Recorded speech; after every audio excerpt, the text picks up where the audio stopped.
हमारे YouTube channel जो ना सुना में आपका स्वागत है। मैं वंदना वर्मा अपनी कहानियों में से आपके लिए एक कहानी लेकर आई हूँ। कहानी का नाम है पान खाएंगे साहब। विशंभर रिक्शा से उतरकर बस स्टैंड पर बस आने का इंतज़ार कर रहे थे। बस को आने में करीब 45 मिनट बाकी थे। वे करीब 10 मिनट खड़े रहे, फिर वहाँ रखे बेंच पर आकर बैठ गए।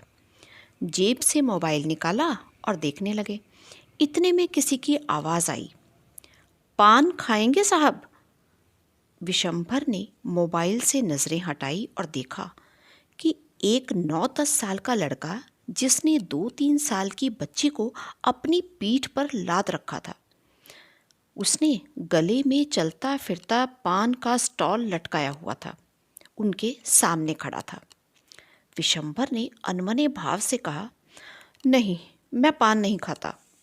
वो बोला, बोहनी नहीं हुई साहब, मीठा पान ही ले लो। विशंभर ने गुस्से में कहा, परेशान मत करो। वो बोला, अपनी चिंता नहीं है साहब, बहन के लिए दूध के पैसे चाहिए। विशंभर ने थोड़ी कड़क आवाज़ में कहा, अब तुम मेरे सामने झूठी सच्ची कहानियां मत बनाओ।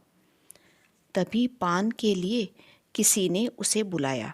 उसने विशंभर की अवहेलना पर ध्यान न दिया और जाते जाते सामने छोटी सी पनवाड़ी की दुकान की तरफ इशारा करते हुए कहने लगा, मैं वो सामने पनवाड़ी अंकल से लेकर बस स्टैंड पर यात्रियों को चलते फिरते पान बेचता हूँ।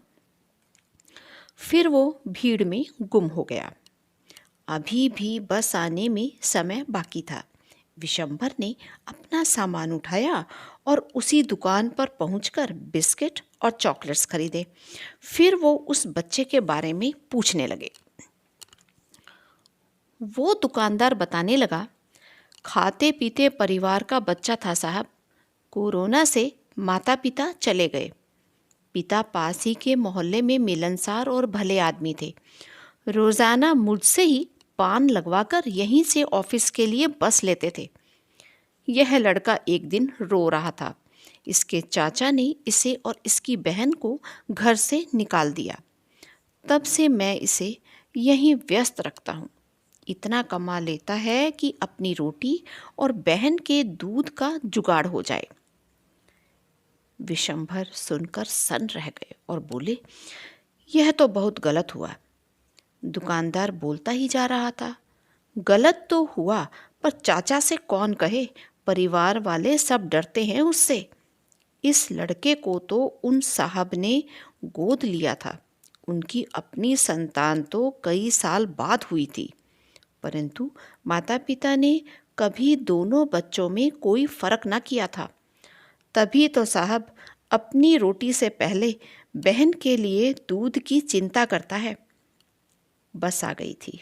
विशंभर ने दुकान वाले से उसका नंबर ले लिया ताकि कोई व्यवस्था होने पर उन दोनों बच्चों की कोई मदद हो सके।